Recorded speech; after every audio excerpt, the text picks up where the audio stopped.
guys, this is BN Fat Burger. If this is your first time to tune in to my channel, please click subscribe, hit the bell icon to continue to receive my weekly YouTube video. Okay, as a YouTube bloggers like me, I know you're receiving a lot of bashers, okay, trash talkers, and spammers, okay? Ayaw talaga natin na magkaroon ng mga ganito, di ba? Okay, may kakilala nga ako, sinakdown ang kanyang buong YouTube channel at matagal na siya sa kanyang YouTube as vlogger. Sinakdown kasi lagi siyang pinapalo at mga bashers at mga trash talkers. Sayang, di ba? And another one is maraming nabubisit, nagagalit, nasisiraan ng loob dahil sa mga taong ito.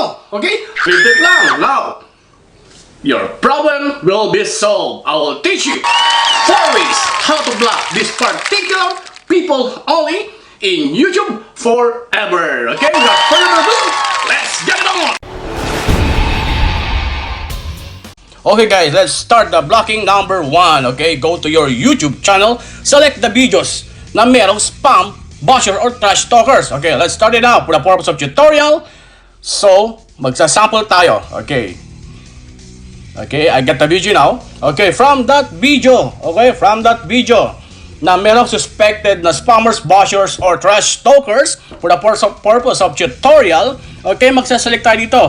I don't have any bashers here on this video, but these are all my very good friends. Okay, magsample lang tayo. Select any people or guy.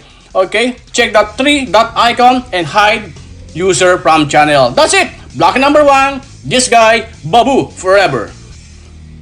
We're now in blocking number 2, guys. So go to your YouTube channel again. So you can select your YouTube Studio icon or drop down menu on that your icon of YouTube.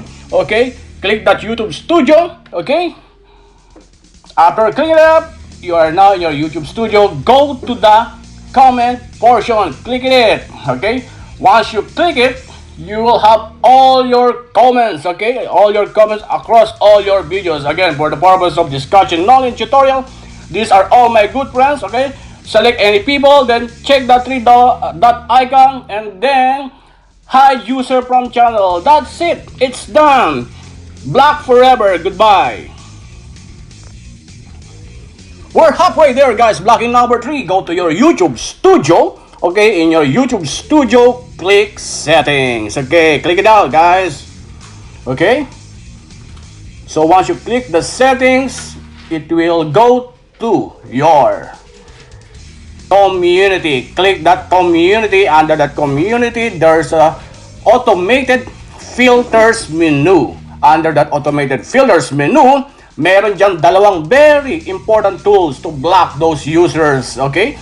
Okay, as you can see here, the hidden users. I have a lot of bashers as well, like you.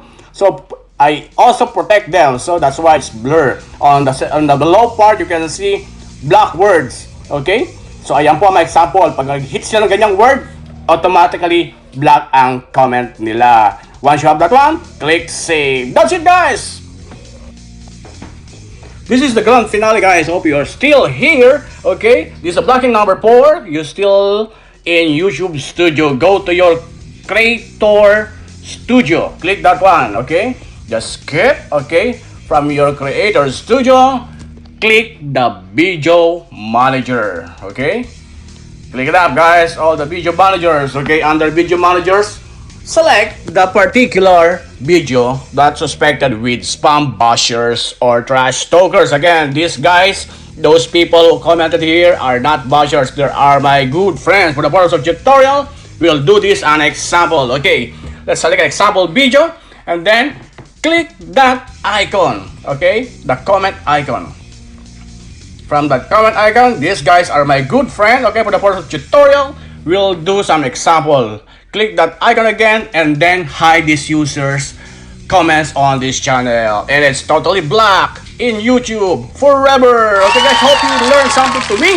This is BN Fat Biker, and wait, there's more. Check my bonus last slide.